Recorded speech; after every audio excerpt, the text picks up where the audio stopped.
Parliament today approved the appointments of Vice President Jessica Alupo and Prime Minister Robina Nabbanja, paving the way for the two leaders to continue serving in the country's top executive positions. The approval followed a parliamentary sitting in which legislators considered the presidential appointments in accordance with the Constitution. Members of Parliament from the ruling NRM praised the two leaders for their service and commitment to government programs, saying the experience would help strengthen service delivery and implementation of national development priorities. Congratulating our Vice President and Prime Minister. Abadde mulungi eri opposition nafaba NRM n'abandipendent. Vice President Jessica Alupo, who has served in the position since 2021, was commended for her role in supporting government policies and representing the President in various state functions, both locally and internationally. Prime Minister Nabbanja was also applauded for coordinating government business and supervising the implementation of government programs across ministries and local governments. Opposition legislators, however, raised concerns over accountability and service delivery in some government sectors, calling for stronger oversight and improved performance from the executive. Tutuwabudde nti ekyo ekintu si kituufu okukkiriza okuba ne baminisita abali mu kinaana. Constitution y'eggwanga yateekawo baminisita 21 ne baminisita of state 21.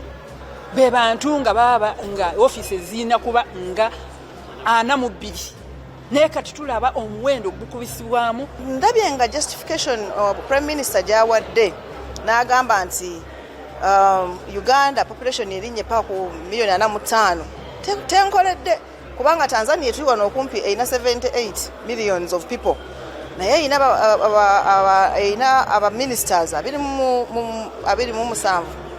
Then Kenya tuli wano erina 58 millions of people. Nababiri mwomu abiri mbabiri n'ogataka babiri others nebera nabiri mbameka mu bana. Kino just kisasanya sente za mu omusolo mu bintu ebitagasa. Following the approval, Speaker of Parliament directed that the resolutions be communicated to President Yoweri Museveni as required by law.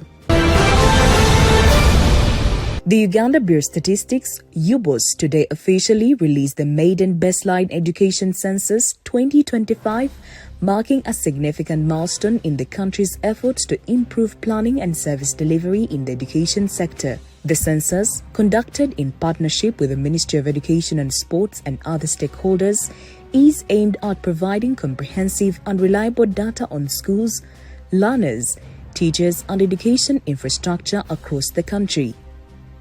Speaking during the release of the report, UBOS Executive Director Chris Mukiza said the baseline education census will help government and development partners make informed decisions regarding education policy, resource allocation, and infrastructure development. We found that primary schools have lower pupil to teacher ratio of 24, which is far lower. If they can recruit more, it would absorb more learners at that level. According to UBOS, the exercise covered both public and private education institutions at various levels, including pre-primary, primary, secondary, and tertiary institutions. Officials noted that the census collected crucial information on enrollment trends, staffing levels, classroom conditions, sanitation facilities, and access to learning materials, among others. For secondary schools, again, we found 5,498 schools, 4,000 of which are from private, and 1,500 are from public. Learners, 2,088,133. Female, carrying 1,069,000, and the rest being males. The student-teacher ratio is 40:1, which is below the recommended of 30:1, and in government, in private, again, it is higher. Government and private are at parity in pupil-teacher ratio. And of course, classroom blocks, we didn't measure the sizes, but still we saw that there is congregation in secondary schools. we found that there are sub-counties or town councils with no government secondary school, and this constitutes 45.5%. So there is a need here. Education stakeholders have for years called for updated and accurate data to support planning, especially in areas affected by overcrowding, teacher shortages, and inadequate infrastructure. The National Unity Platform today unveiled its parliamentary leadership team for the new session of Parliament, reappointing Nakawa West Member of Parliament Joel Senyonyi as the leader of opposition.